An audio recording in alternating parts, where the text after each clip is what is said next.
We all are aware of the acronym SWOT, that stands for strengths, weaknesses, opportunities, and threats. And I believe everyone at some point in their life has completed a SWOT analysis. It might have been in the university, it might have been during your middle or high school, it might have been like a small project at your work, but we are quite familiar of how a SWOT analysis works. But here's the strange part. Even though everybody has completed a SWOT analysis, they haven't really performed a SWOT on themselves. So this is the reason why whenever there is a question during an interview, okay, tell me your weaknesses and strengths, everybody, they just sort of freeze. They start stuttering, they start making up generic answers. This is mainly because they have never really introspected.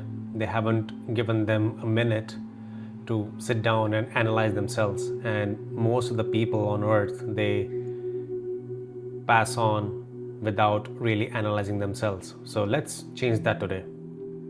Let us first understand why self-SWOT matters. Knowing yourself isn't just for job interviews, it is one of the most powerful skills somebody can have.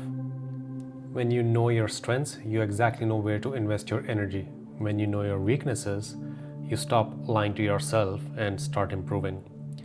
When you know about the opportunities, you become strategic and not passive. And when you are aware of the threats, you do not become easily blindsided.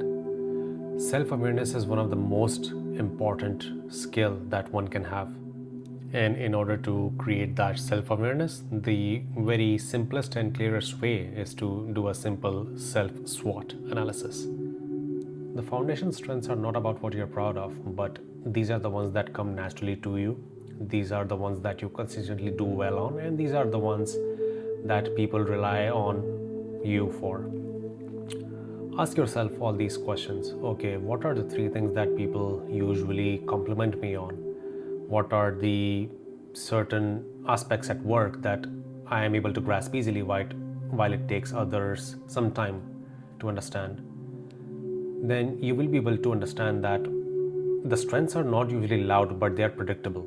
And once you start to understand your strengths, you stop wasting time on things that do not align with you. Now let's talk about the brutal honesty part, that is the weaknesses. Weaknesses, these are not about judgment, but they are more about clarity. Once you start to understand your weaknesses, you learn the key areas of improvement.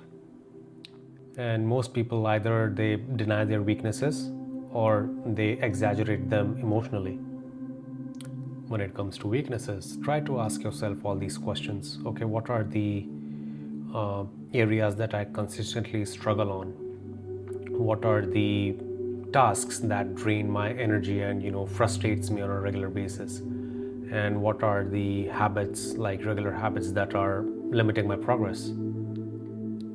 And the sooner you are able to answer all these questions, you will be able to figure out that weaknesses, they reveal areas where the mastery is missing. And once you're able to figure out all the weaknesses, they will have no power on you.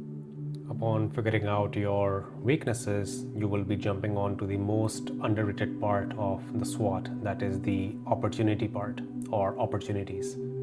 Most people usually think that the opportunities are external, something like a job or like a promotion or like an encounter. However, most of the opportunities come from internal readiness.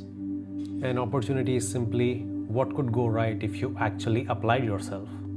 There are several examples of personal opportunities. This can include a skill that you haven't yet utilized, or maybe a connection that you have underutilized. It can also include maybe a certification that can help you on your career path, or upskill yourself. Another type of opportunity can include a project idea that you have been delaying, or it can also include something related to your health and that can really transform your energy. The way I look at it is that every difficulty is actually an opportunity in disguise. And most people do not really look for opportunities, not because they do not exist, but they haven't actually trained themselves to look for them. And this is one of the reasons why a personal SWOT or a self-SWOT analysis can be really beneficial. And once you start training your minds looking for opportunities, you will be slowly coming across some hard truths that will come in the form of threats that can be internal or external. Threats can be either external or internal that will disrupt your progress, but here's the uncomfortable part. The biggest threats are usually your own habits, not the world. A few examples of threats can include fear of failure, lack of discipline, a toxic work environment, hanging out with people who do not have any future or they do not talk anything of substance. There are also some personal threats like procrastination, maybe poor health, emotional impulsiveness. Most of the biggest threats are often internal fears that are exaggerated by the mind. A threat that is ignored is a future crisis, however, a threat identified is a future plan. Now, creating a self-SWOT analysis will obviously include writing down your strengths, weaknesses, opportunities, and threats. However, once you have them written down, do not just close the notebook. Use it like a strategy. Once you have written down everything in your notebook, ask yourself all these questions. How can I play my strengths daily? What's the one weakness that I can eliminate either this week or this month?